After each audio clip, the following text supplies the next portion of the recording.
Morning, America. My name is Danny. I'm a 48-year-old American. This is my show, Danny's Pit. It's not for children, so if you're under the age of 18, tune off. Today's topic of the pit, and I'm trying everything I can to hold it together because I am beyond upset about this. Biden's failed, and that's being very respectful. His failed border policy, I want to say fucked up border policy, his open border policy, is allowing people to come in that don't want to work, that don't want to be here, they want to sell drugs, they want to, we're talking cartels, okay? In the city I live in, about 20 minutes away at 3 a.m. this morning, a family of 7, including a 10-month-old baby, family of 6, I believe, including a 10-month-old baby, were all killed cartel execution style. Now, this town they lived in, unfortunately, has a reputation around here for being one of those towns that you go to get whatever you want. Drug-wise, the police have been to this house before. But these people that are coming over, and the latest evidence is saying that they were definitely here illegally, whether they were there to rob that family or maybe that family jacked them for some money or whatever, it kind of falls under my category of you live by the sword, you die by the sword. But a 10-month-old baby shot in the head 5 times with a semi-automatic weapon, that's disgusting. Okay, that's just disgusting. And executed her 16-year-old mother. Shot her 5 or 6 times in the head while they stood over her. These are very brave men. It's disgusting. And they probably wouldn't have even been here if the border was secure. It's like I said a while back. You lock your front door at night. And if you say you don't, you're a damn liar. Everybody does. You lock your car, you lock your doors. Okay? And I said, picture America, and down here's our front door. And Biden wants it wide open. Come on in. I want it locked. Doesn't mean you can't come in. The door will open. You just got to come in legally. That way they can run your name. They can check you for disease. They can get you your vaccinations, the ones that work, not the jab. I'm talking about polio, TB, those kinds of things.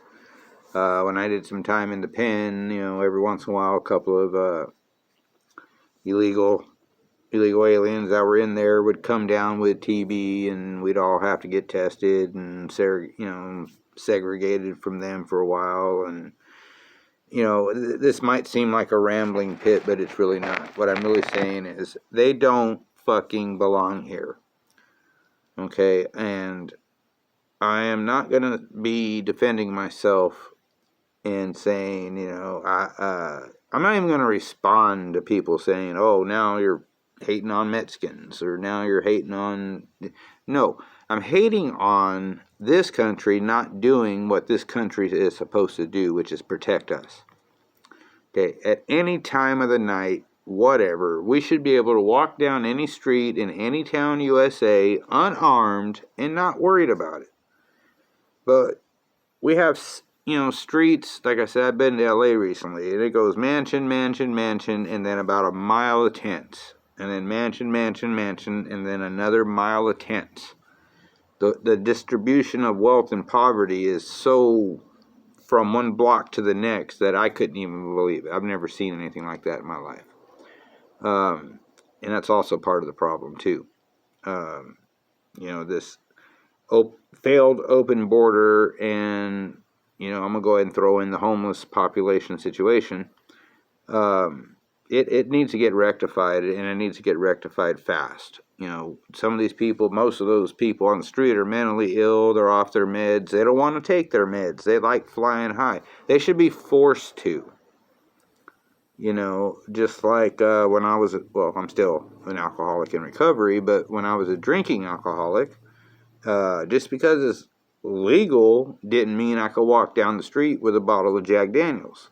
They would come get me and put me away for 6 hours, and then they should do the same thing with these people that are walking around talking to God and flowers and butterflies and everything else.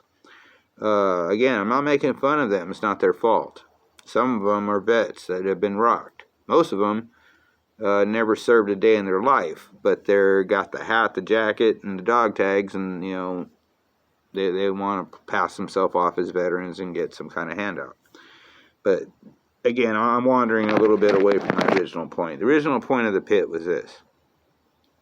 This family, they got killed last night, and there was 2 others at the Tex-Mex border. Just a couple of people walking right across and just killed his family.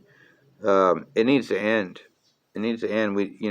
This isn't about being prejudiced or right or wrong, or my ancestors stole this land from the Indians, and okay, whatever. At some point, we created America, and we all agreed on it. Whether you were black, white, Asian, Russian, German, whatever you were, we all agreed we're going to make America, and we did. And the good thing about America is not white. America is all kinds of races. That's what really makes up America. But you watch the news, and they try to divide us at every moment. Listen to Tom MacDonald once in a while. Now, I'm not saying everything he says is gospel, but they separate us by left and right, black and white. They put us in that jar I was talking about a while back, and everybody's getting along until they shake the jar, and then we get mad at each other and not mad at who shook the jar. I honestly believe we can all coexist perfectly, and no one will ever have a problem as long as that's what you want to do. If you don't like this country that damn much, get out. Leave. Nobody is stopping you. If you want to go back to your homeland, whatever your homeland is, fucking go. Okay? I got roots in all kinds of different places. So after I'm done flipping my coin, deciding where my homeland is, and then I decide I want to go. And I bet you I get there in about a month, I'm going to miss the fuck out of America. We might be down and we might be a little bit broken right now, but we're still the best thing going. We are the United States of America. If we can get rid of this clown in office and the other clown that's sitting in the VP seat, we might have a chance of getting this country back. As far as Trump running again in 2024, I'll talk about that later. Okay, I like Trump.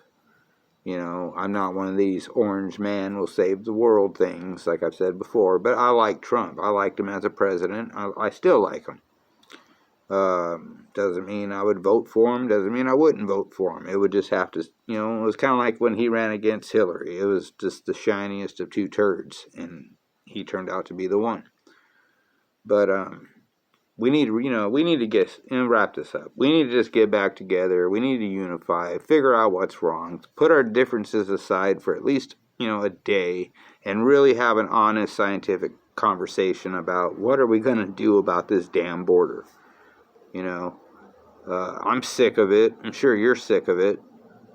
Me and my wife are having to scrimp, scratch, and save for everything we have, and these people are getting, like I said, housing, job training, cars, phones, food, places to live for free, and meanwhile we're going broke buying groceries and paying rent, and we're American and white. So I guess that's what white privilege is. I like to say that a lot because there's no such thing. I do believe in good old boy type of stuff, and I'd be a liar to say it don't exist. It does exist. I've seen it. But for the most part, it's pretty black and white. So, with that being said, I know this was kind of a long rambling, kind of went here, went there, but it's important once in a while for me to say these things. Maybe 1 or 2 of you will hear it and, have an original thought. And that's what we need more of in this country is original thoughts. Quit quoting, like I've said before, what usually happens is we'll get in a debate. You'll quote your guy. I'll quote my guy. Then you'll quote your guy. Then I'll quote my guy. Then pretty soon we're out of quotes. And by that point, we're probably ready to fist fight. But yet, we don't know who our district supervisor is. It's not the salient point. It's not what it's about. So anyway, with that being said, I'm going to say this, okay? it's time for Biden to go. So let's just keep our eyes on the prize. I believe in you. I really do.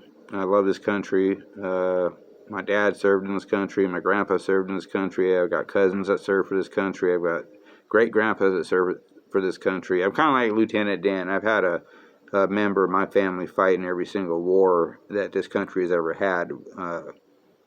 We've been here since 1605. That's when I tracked my first relative over from Ireland to America in 1605. His name was Thomas. Anyway, that being said, I love you guys. God bless you. Thanks for hanging in there for 10 minutes. I know, long and rambling and boring. But anyway, God bless you. Stay vigilant. Keep your eyes forward. Look back once in a while. Kind of figure out where you're going by where you've been sometimes. And with that being said, God bless you. And God bless this United States of America. Thank you.